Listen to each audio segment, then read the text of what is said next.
In 3, 2, 1.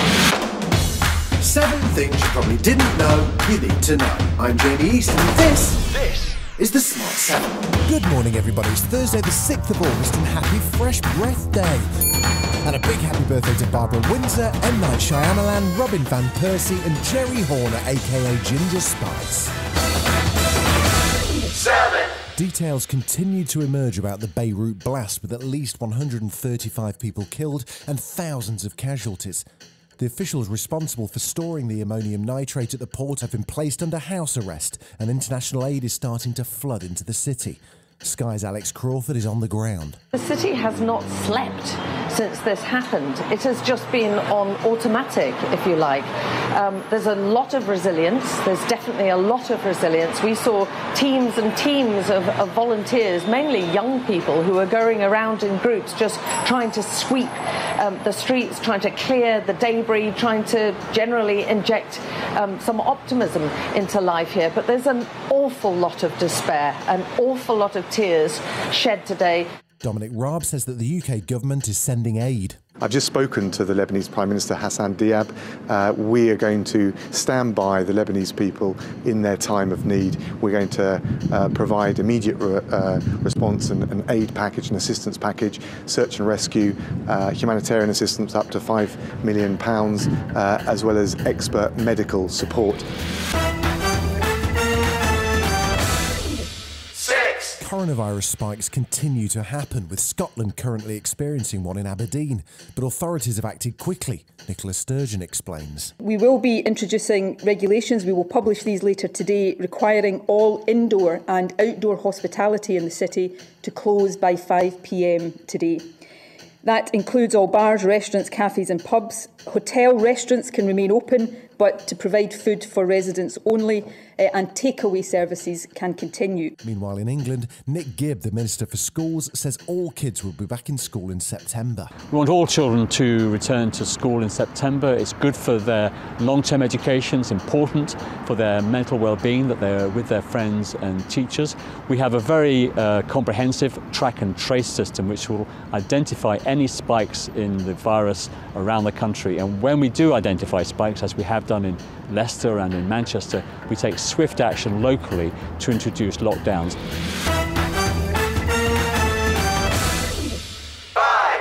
Professor Alan Lichtman, who predicted Trump's 2016 election victory, has his 2020 prediction in. He uses his own unique system with 13 key indicators to analyse how the electorate will respond, and he's already done the maths for Trump versus Biden. Keys predict that Trump will lose the White House. Don't just take my word for it. There are forces at play outside the keys. Voter suppression, Russian meddling. It's up to you, the voter, to decide the future of our democracy. So get out and vote. Vote in person. Vote by mail. As Abraham Lincoln said, the best way to predict the future is to choose it. Bryan Cranston, famous for Breaking Bad, but before that TV sitcom Malcolm in the Middle, popped up on Instagram to announce a unique charity event.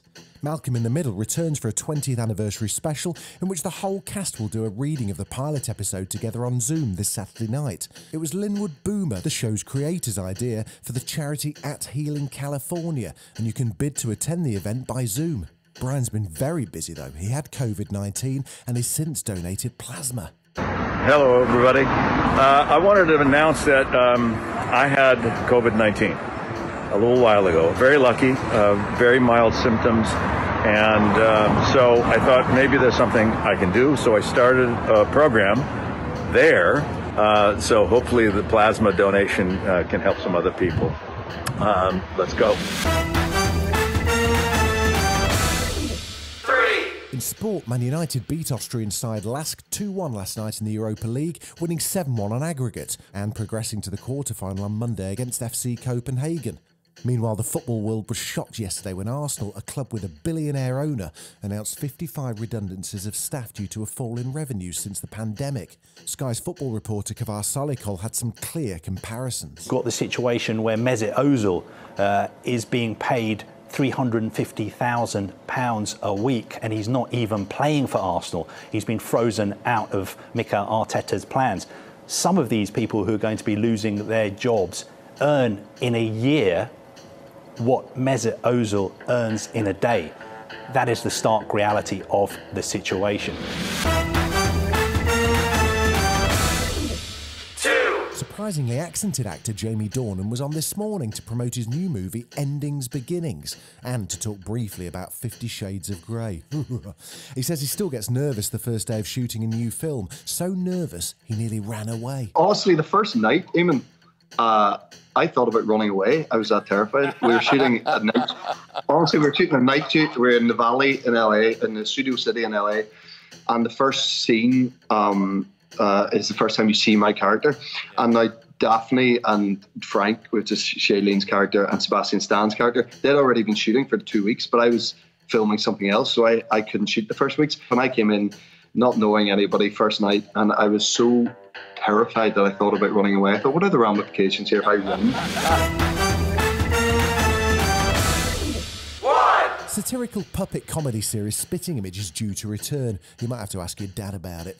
It was most famous in the mid-80s and featured politicians as puppets, much like Donald Trump and Vladimir Putin's relationship now.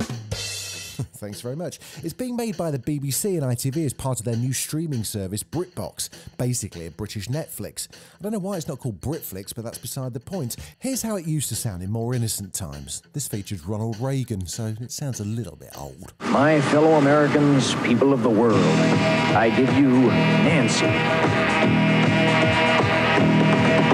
His name is Ronald Reagan and he's quite a guy. You got to re-elect him and they'll tell you why. He can really act. He's low in income tax. He hates the Warsaw Pact. This has been the Smart 7.